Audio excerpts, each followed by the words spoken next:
पटियाला की सनौर सब्जी मंडी है और सब्जी मंडी पर सुबह तमाम लोग जिनके पासेस बने होते हैं वो सब्जी लेने के लिए आते हैं। देश की बाकी मंडियों में भी यही व्यवस्था की गई है कि जितने भी वेंडर्स होते हैं या जिन लोगों ने गुरुद्वारों के लिए या कहीं बहुत बड़ी जगह पर लंगर लगाने के लिए सब्जी सामान खरीदना होता है वो लोग पास लेकर वहां पर आते हैं।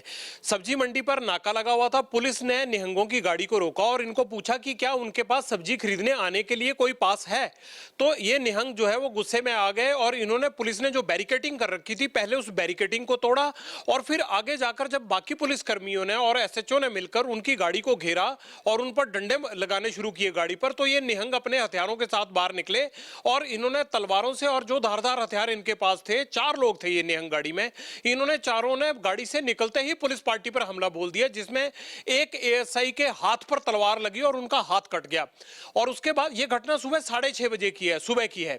उसके बाद तुरंत आला अधिकारी मौके पर पहुंचे और जिस एएसआई का हाथ कटा है उसको तुरंत चंडीगढ़ के पीजीआई शिफ्ट किया गया है। यहां पर उसकी सर्जरी चल रही है और उम्मीद यही की जा रही है कि शायद उनके हाथ को वापस सर्जन जो है वो स्टिच कर देंगे। और तमाम लोग इस बात के लिए, पूरा डिपार्टमेंट इस बात के लिए प्रे कर रहा है। लेकिन कर्फ्यू के दौरान पंजाब पुलिस में इस तरह की घटना को अंजाम देने का, घातक हमला करने का आदर्श ये पहला मामला है। कल ही ये आदेश जारी किए थे एमएचए ने कि पुलिस सबको प्रोटेक्शन दे, पैरामेडिकल स्टाफ को, उन डॉक्टरों को, उन नर्सेज को जो लोगों की सेवा में कोरोना के लिए लगे हुए हैं, जो फ्रंटलाइन पर काम कर रहे हैं, उनको सुरक्षा मुहैया करवाए। लेकिन यहां पटियाला में तो उल्टा पंजाब पुलिस पे ही हमला कर दिया। यह बहुत ही शर्मनाक घटना है, बहुत चौंकाने वाला है, अपने आप में चौंकाने वाला है। और पंजाब के सीएम कैप्टन अमरिंदर सिंह अक्सर ये कहते हैं कि मैं कोई गुंडागर्दी नहीं चलने दूंगा और मैं किसी भी तरह से किसी को भी कानून हाथ में नहीं लेने दूंगा। लेकिन अब पुलिस वालों पर यह घातक हमला होना, जानलेवा हमला होना, एक एएसआई की हाथ काट देना, यह अपने आप में मायने रखता है कि अब सरकार बड़ा कदम क्या उठाएगी। अमरिंदर सिंह ने प्रधानमंत्री से एक जो फ्रंट लाइन पर काम करने वाले तमाम लोग, जो कोरोना वॉरियर्स जिनको हम कहते हैं, उन कोरोना वॉरियर्स के लिए एक रिस्क बीमा फैक्टर उन्होंने कहा था कि आप इंश्योरेंस उनके लिए लागू करें। मेरा ख्याल इस तरह फ्रंटलाइन पर काम करने वालों के लिए इस तरह की घटनाओं को देखते हुए अब लगता है कि बहुत जरूरी हो गया है।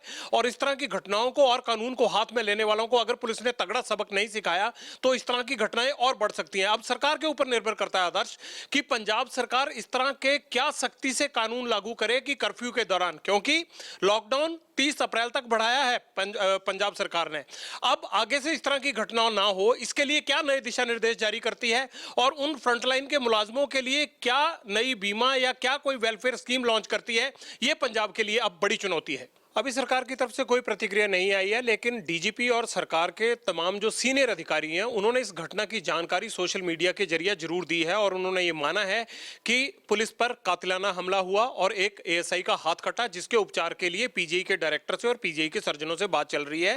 ये तमाम कोशिशें सरकार की तरफ से की जा रही हैं कि पहले जिस एएसआई का हाथ कटा है उसके हाथ का इलाज करवाया जाए, उनकी सर्जरी पहले करवाई जाए, ये बात सही है। दूसरा, अब आम समाज को सोचना होगा। मान लीजिए कि अगर हमें घर में रहकर कोई दिक्कत है तो दिक्कत का मतलब यह नहीं है कि जो लोग पुलिस वाले या फ्रंटलाइन पर काम करने वाले डॉक्टर या पैरामेडिकल स्टाफ हैं हम अपनी खींच उन पर उतारें। अगर थोड़ी तकलीफ हमें महसूस करनी पड़ रही है तो उसका यह मतलब नहीं है कि बाहर जाकर जो कर्फ्यू या लॉकडाउन को इंप्लीमेंट करवाने में लगे हैं उनकर जाकर हमला कर दें। आखिरकार पुलिस अपनी ड्यूटी ही कर रही थी। हम तमाम जगह पर पुलिस को कोसते हैं, लेकिन इस घटना को देखकर लगता है कि पुलिस वाले सुबह 6:30 बजे कोरोना से बचाने के लिए लोगों को अपनी ड्यूटी इंप्लीमेंट करवा रहे थे, अपनी ड्यूटी कर रहे थे और किस तरह से उनका नाका तोड़ा गया। देखिए, इतनी हिम्मत नहीं होती है पुलिस के बैरिकेड को गाड़ी से धकेलने की। गाड़ी से धकेलते हुए चारों निहंग आगे तक बैरिकेड को ले गए, पुलिस वाले फिर उनको रोकने की कोशिश कर रहे हैं, क्योंकि आजकल कोई भी असामाजिक तत्व इस तरह की घटना करता है तो जाहिर सी बात है सबके कान खड़े हो जाते हैं। लेकिन बड़ा सवाल है कि कानून को सरेआम हाथ में लिया गया, ना सिर्फ पुलिस नाका तोड़ा गया बल्कि पुलिस पर बुरी तरह से हमला किया गया और ये चारों वहां से फरार हो गए फिर अपनी गाड़ी से। पुलिस ने इनका गुरुद्वारा ढूंढा जहां पर इन्होंने अपना गुरुद्वारा बना रखा था और रहते थे, वहां पर जाकर इनके खिलाफ मुकदमा दर्ज करके इनको गिरफ्तार किया गया है। यह बहुत चौंकाने वाली बात है और किसी भी राज्य में इस तरह की घटना का होना वाकई ही शर्म लायक है और लोगों को अपने संयम पर कंट्रोल रखना होगा, संयम दिखाना होगा, क्योंकि ये मुश्किल घड़ी है और हम सब मिलकर अगर लॉकडाउन में अंदर रहेंगे, जिस तरह से कि प्रधानमंत्री और तमाम राज्य सरकारें अपील कर रहे हैं, तभी इस बीमारी से लड़ पाएंगे। जिन जिन देशों ने ऐसा किया है वो देश इस बीमारी से लड़ने में ज्यादा प्रभावी ढंग से सफल भी हुए हैं, मगर इस घटना ने सबको चौकन्ना भौंचक्का हैरान कर दिया है। इस तरह की घटना देश में दोबारा नहीं होनी चाहिए। इसके लिए सख्त कदम उठाए जाने लाजमी है और आज ही उठाए जाने चाहिए। सख्त निर्देश दिए जाने चाहिए राज्य सरकारों की तरफ से, केंद्र सरकार की तरफ से।